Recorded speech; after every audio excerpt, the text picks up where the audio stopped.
Ustedes empiezan con el tema de lo que es argumento, ¿sí? O sea, lo que es la lógica y lo que es un argumento. Eso es un paso importante, o sea, poder decir cuándo hay un argumento. ¿Mm? El argumento es central en la lógica porque eso da lugar a lo que es propiamente el estudio, ¿sí? O sea, la lógica estudia los modos, podríamos decir, de identificar y caracterizar los argumentos. O sea, yo argumento muchas veces, ¿sí? No siempre, no todo lo que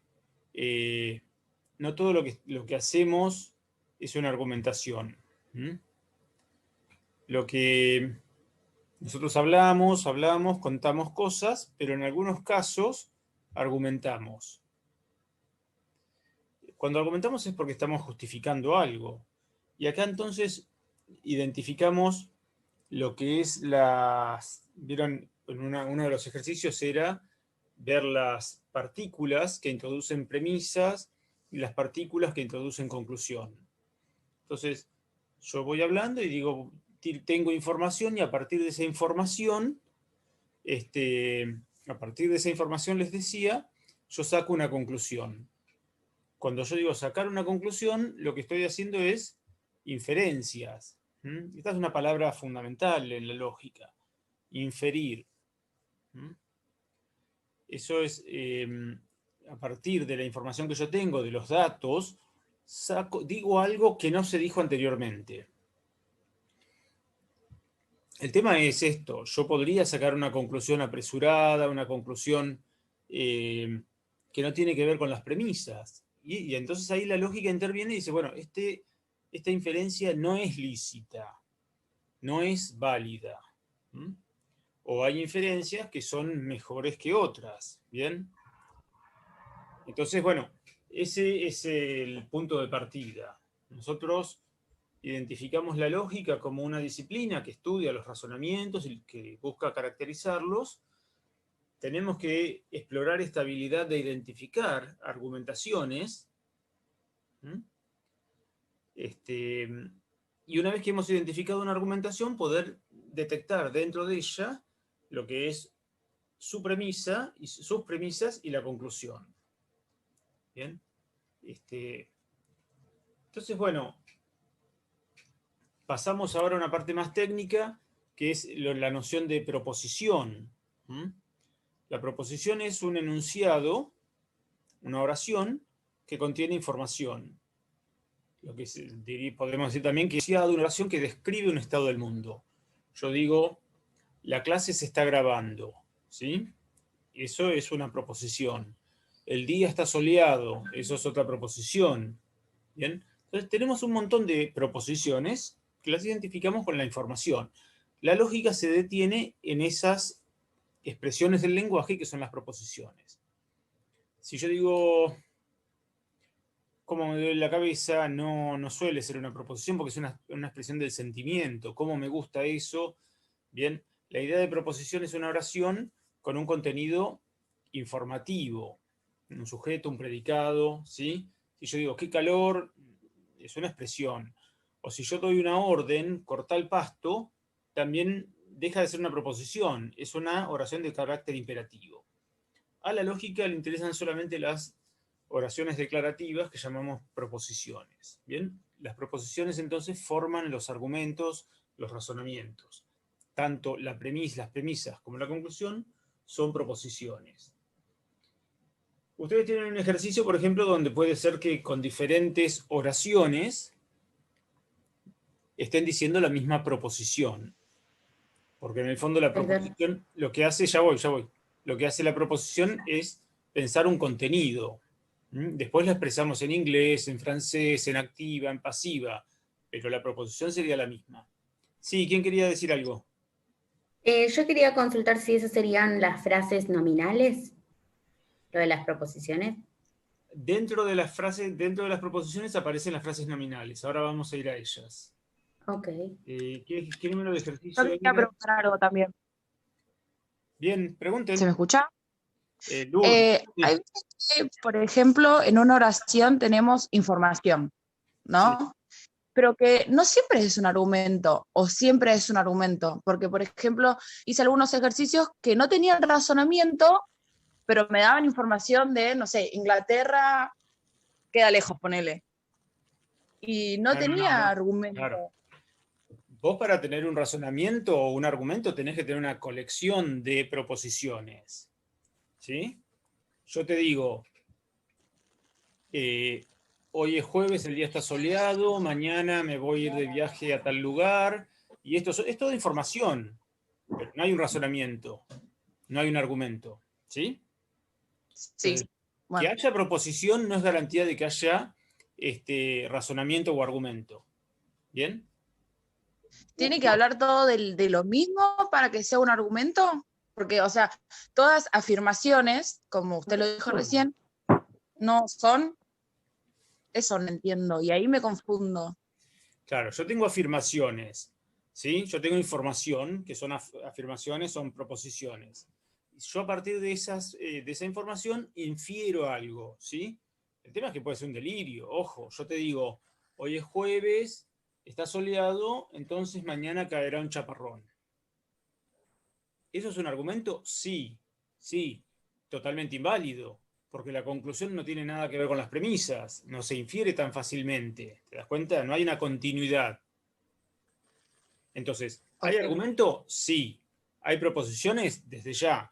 Bien, ahora la lógica dirá qué validez tiene esa conclusión.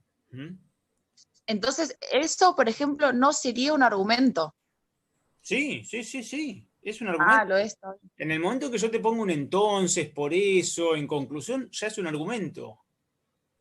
Ok. Ahora, el argumento tiene que ser válido, puede ser válido o inválido, ¿sí? Ujú. Entonces yo te digo, imagínate un razonamiento por analogía, que se llaman, ¿sí? Yo te digo, pensemos en dos autos, el Volkswagen Gol y la Volkswagen Suran, ¿sí? Son dos autos y los comparamos. Tienen el mismo tipo de rueda, tienen el mismo tipo de motor, tienen el mismo tipo de asientos, entonces los dos rinden del mismo modo, los dos consumen la misma cantidad de nafta. ¿Te das cuenta? Son tan parecidos que saco algo más, infiero algo más. Eso que inferí lo introduje con el entonces. Eso es una partícula que introduce Sí, conclusión. sí, lo entendí. ¿Ahí hay un argumento? Sí. Ahora, que se Sí, sí. parezcan en las ruedas, en los Pensé que asientos, en había el salido. motor, ¿es garantía de que consumen la misma nafta? Y Yo hay lo mismo. una probabilidad. Claro. ¿Bien? Porque esto el verde combina con el zapato, con el pantalón. Eso Ay, no combina solo con el chicos. blanco. Analí, ¿qué quieres decir? No, No, pensé. no, no. Pensé que tenía el micrófono apagado. Bueno. ¿Se comprende esto entonces? Yo tengo proposiciones que pueden ser una descripción del mundo. Yo digo, son las 3 de la tarde, es jueves, hace calor, son todas proposiciones, pero yo ahí no saco ninguna conclusión.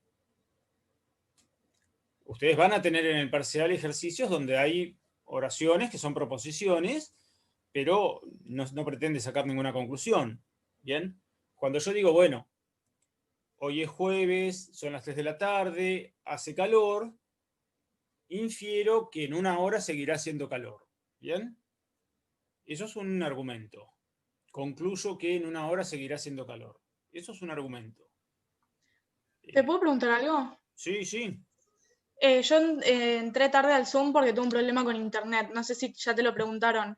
¿El simulacro es obligatorio? Porque me sigue apareciendo para hacerlo y no me enteré que era ayer.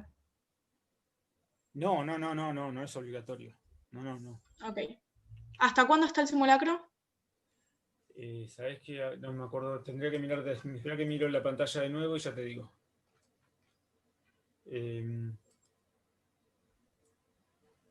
Simulacro. Acá son simulacro.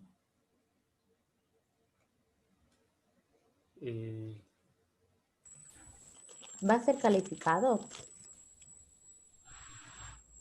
No, tendría que meterme y no quiero usar el audio de la compu porque estaba comprometido con esto. ¿Qué decían? ¿El simulacro? Si el El simulacro va a ser simulacro, si quedó igual que la vez complicado. pasada, eso lo hace el jefe de trabajos prácticos. El simulacro vos lo hacías y te decía cuánto habías hecho bien y cuánto mal. ¿Mm? Pero ya te digo, no es una nota para nosotros eso. Es una prueba para que ustedes se familiaricen con el sistema de evaluación. Ok. Ok, gracias. Bien, entonces que quede claro esto, ¿sí? Que haya información en juego no es garantía de que haya un razonamiento o un argumento. Ahora, si hay un argumento, el argumento está compuesto por proposiciones que son oraciones informativas. Me habían hablado de ¿cómo se llamaba? Las frases nominales. Eso es por el hecho de que la proposición se puede decir de diferentes maneras. Cuando yo digo proposición, estoy bien pensando en un contenido lógico, ¿sí? Yo digo A es B. Yo digo el árbol es frondoso. Lo puedo decir en inglés, lo puedo decir en alemán, lo puedo decir de una manera, de la otra. Bueno. Ahora, también podría yo usar frases nominales en la cual los verbos quedan sustantivados. En vez de decir, a ver,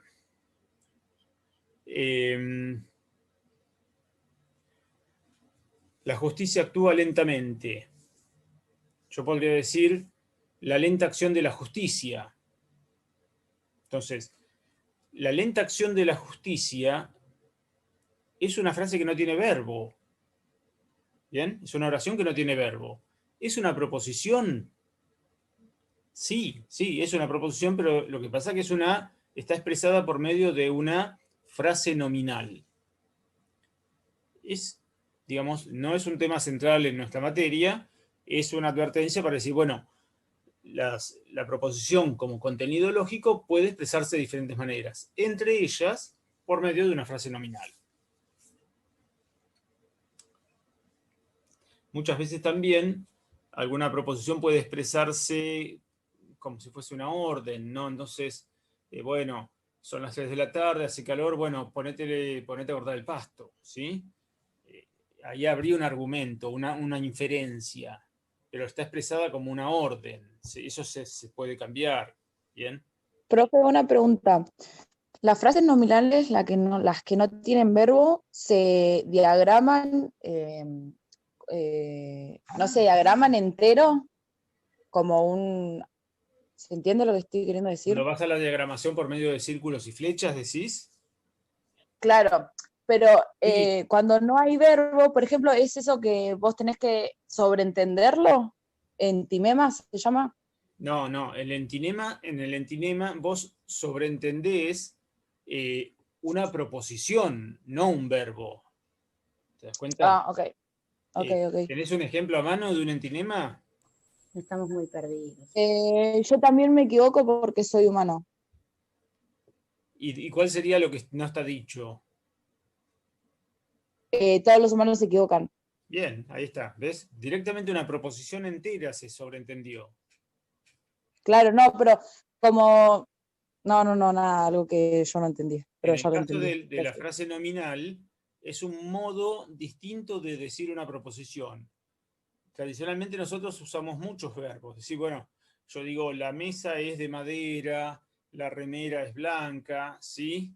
Imagínate que en vez de decir la remera es blanca, yo digo la blancura de la remera.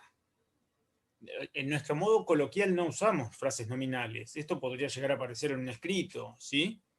Un título de un artículo periodístico podría ser. Pero se traduce, cuando yo advierto que hay una frase nominal, la puedo reescribir como una proposición en la cual hay un sujeto y un predicativo, ¿sí? Yo digo, la lenta acción de la justicia, lo puedo decir, la justicia es lenta en su actuar. Ahí puse el verbo ser, ¿sí? Bien, entonces, tenemos nuestro argumento, dentro de nuestro argumento tenemos proposiciones, ¿sí? Que forman premisas y conclusión. Las premisas y las conclusiones tienen también partículas que son los de partículas coloquiales, las usamos al hablar o al escribir, la lógica prescinde de ellas, pero en el modo coloquial nos permite darnos cuenta si estamos ante una conclusión o una premisa. Entonces, ustedes tienen aquí en la guía, en el ejercicio 1I, indicadores de premisa e indicadores de conclusión. Entonces, indicadores de premisa son el ya que, dado que, puesto que. Esos son indicadores de premisa. Y de indicadores de conclusión son todos los que dan pie a lo que se infiere. Por lo tanto, en consecuencia, luego, por consiguiente, cabe inferir que. Esos son indicadores, son coloquiales, ¿bien? Los usamos porque no, o sea, nosotros no manejamos información dura, o sea, cruda.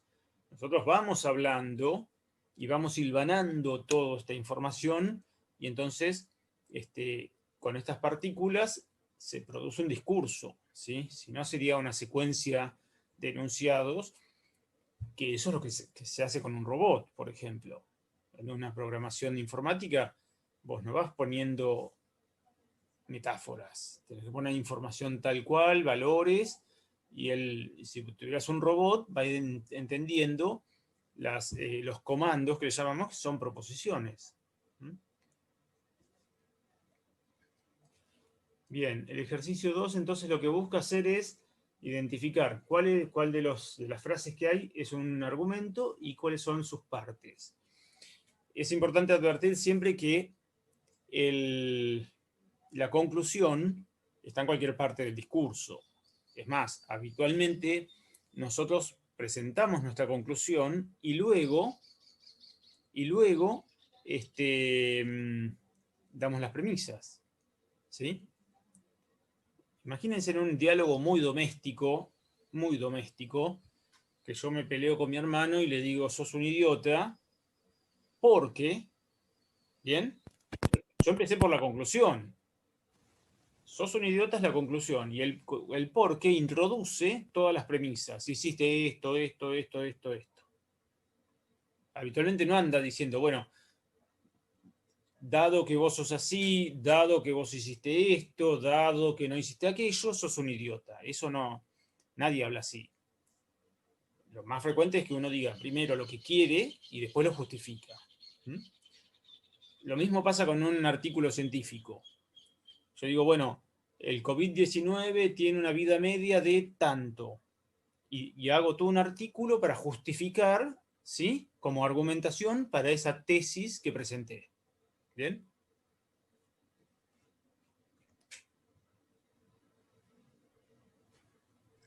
Profe, Sí. quería preguntarle si podía dar ejemplos de cuando en el trabajo práctico y en el texto mencionaban que una misma oración en diferentes contextos pueden expresar distintas proposiciones.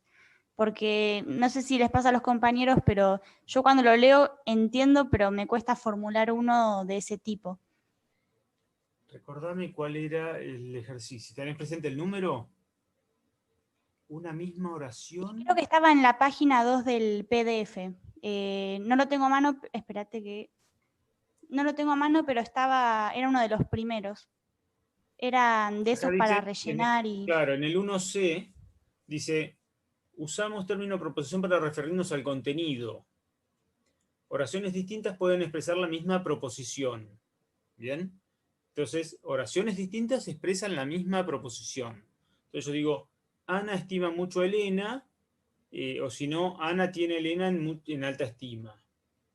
Y luego dice, esto que vos decías, una misma oración puede en contextos distintos lugares o momentos, expresar distintas proposiciones.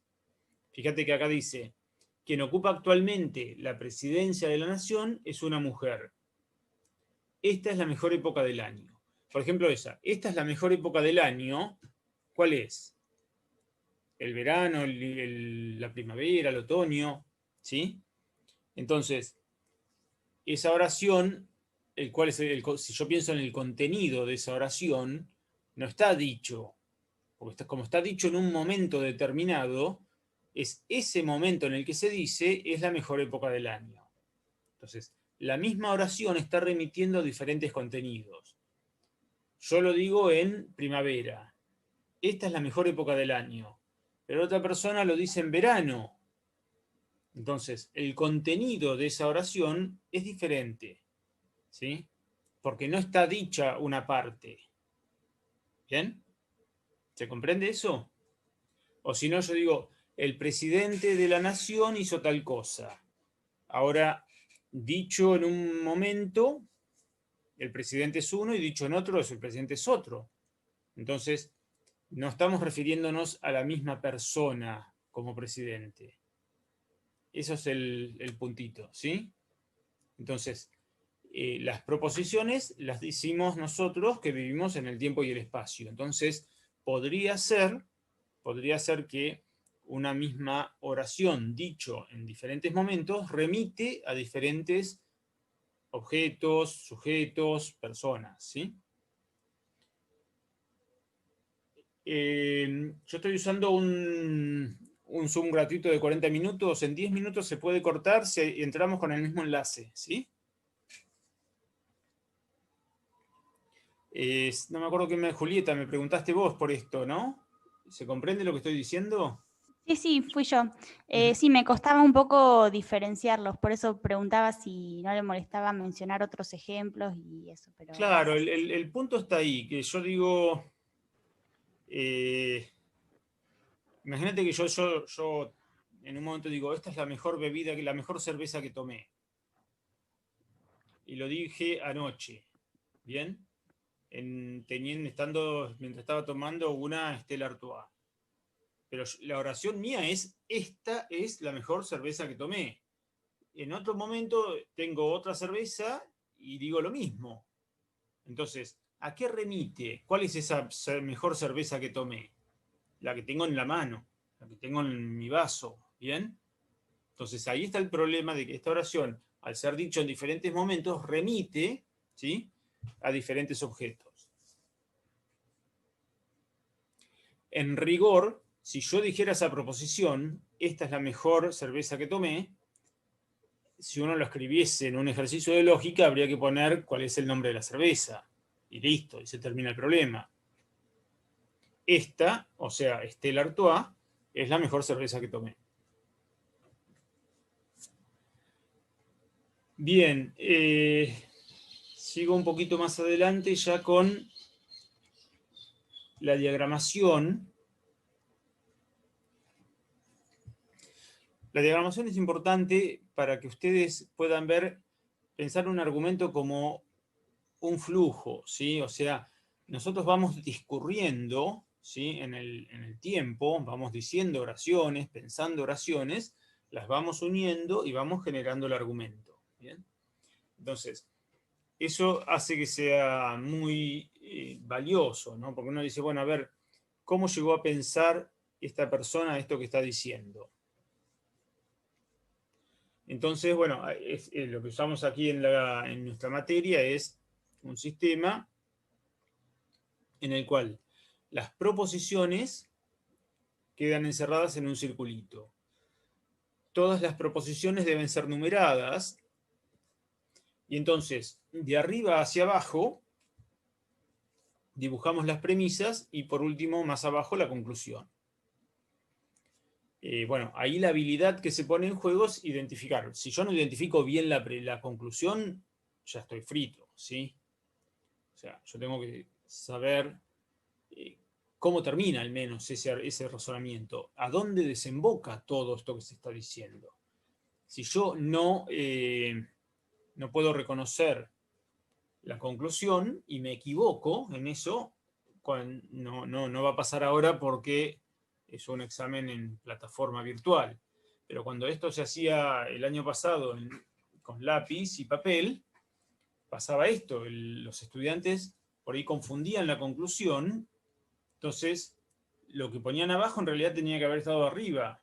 Ya el argumento está totalmente mal graficado. Entonces, usamos los círculos para poner las proposiciones numeradas. Usamos una llave horizontal para vincular dos proposiciones a partir de las cuales se infiere, y la inferencia la ponemos con una flecha, otra proposición que es una conclusión. Podemos poner un ejemplo así diciéndolo. Yo digo, todo hombre es mortal, Sócrates es hombre, por lo tanto Sócrates es mortal. Ese razonamiento se llama modus ponens, lo van a ver un poquito más adelante, pero yo puedo decir, piensen esto, si yo digo que todo hombre es mortal, ¿puedo inferir con seguridad que Sócrates es mortal? No. Porque en ningún momento dije que Sócrates fuera un hombre. Por ahí Sócrates es otro sujeto que no es hombre. Entonces, yo estoy hablando de hombres y después termino hablando de Sócrates. Entonces, ¿cómo vinculo a Sócrates con hombres mortales? Tengo que decir que Sócrates también es mortal.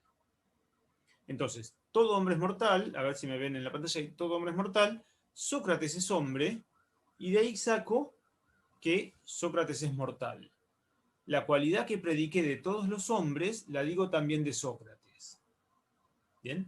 Eso graficado quedaría dos círculos a la par, y una llave horizontal y una flecha para abajo que me lleva a la conclusión. O sea que todo lo que decís o sea, aparte de lo que decís en la primera premisa, tiene que estar en la segunda. Claro. Una parte, aunque sea. Sí.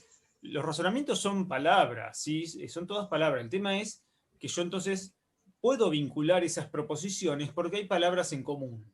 Eso, ahí está el estudio de la lógica, ¿sí? Claro, y de ahí puedes sacar la conclusión. Y la conclusión tiene que tener información de las dos premisas. ¿Sí? Yo había dicho que, fíjate, todos los hombres son mortales y en la segunda premisa digo que Sócrates es hombre. Entre la primera y la segunda premisa, ¿qué tienen en común? Que hay hombres, ¿sí? Entonces, como Sócrates es hombre, también a él le cabe esta cualidad de ser mortal. Y esa es la conclusión. Está muy buena la observación que haces, porque en el fondo ese es el razonamiento, es vincular oraciones, ver de qué modo las vinculo, ¿sí? Para sacar una conclusión. La conclusión no puede estar dicha en las premisas, ¿sí? Claro. Entonces, la conclusión tiene que tener un contenido de información novedoso, algo que no se dijo hasta ahora, pero que las premisas te permiten inferirlo. Pero Creo que estaba... El ejercicio es el ejemplo de... dice, si te importara me habría llamado. Ah, sí. Bueno, eso es fantástico porque ahí hay cosas que no están dichas. Si te importara, me habría llamado. Eso es una premisa. La segunda premisa, que no está dicha, es que no me llamaste. ¿Y qué concluyo? Que no te por lo importa. tanto no le importó. Claro. Entonces, ese es fantástico porque así es nuestro modo habitual de argumentar y expresarnos. No andamos diciendo todas las premisas, porque damos por supuesto que el otro entiende, ¿sí? No andamos diciendo todos los contenidos de información, porque la cultura es eso, es un océano donde compartimos la información, los símbolos y las creencias. Entonces no tenemos que andar definiendo lo que es un ciudadano cada vez que hablamos de política, porque ya lo tenemos, ¿sí? Y sacamos inferencias a partir de ahí. Bien, Profe, sí. perdón, no, hilando esto último que usted dijo con el ejemplo de Sócrates, en el caso de que no se mencione la segunda premisa de que Sócrates es humano, por lo tanto es mortal, ¿sería un ejemplo de un argumento inválido con una premisa y una conclusión verdadera o capaz que mezclé cualquier cosa, pero me quedó esa duda del ejemplo? Pasa que me estás diciendo que no se mencione que Sócrates es hombre, entonces ya falta una premisa, ¿sí? Entonces, si falta una premisa, ¿no sería un argumento inválido, sino no sería un argumento? No. No, si falta una premisa hay que ver si no estás ante un entinema. Bien, ahora vamos a esto que vos decís. Te presento un entinema muy famoso que es la afirmación de Descartes, pienso, luego existo. ¿Sí? ahí Descartes dice, yo pienso, por lo tanto yo existo. Si lo pienso en términos de palabras, ¿qué relación hay entre pensar y existir? ¿Por qué si digo que pienso puedo concluir que existo? Porque hay un supuesto en la cultura que dice que todo sujeto que piensa existe. ¿Bien? Entonces, yo pienso, todo sujeto que piensa existe, por lo tanto, yo también existo. Eso es la afirmación, la justificación que hace Descartes para decir que existimos y no somos el sueño de otros. ¿Bien? Bien, en 5 segundos se corta, volvemos a entrar, decía, con el mismo enlace.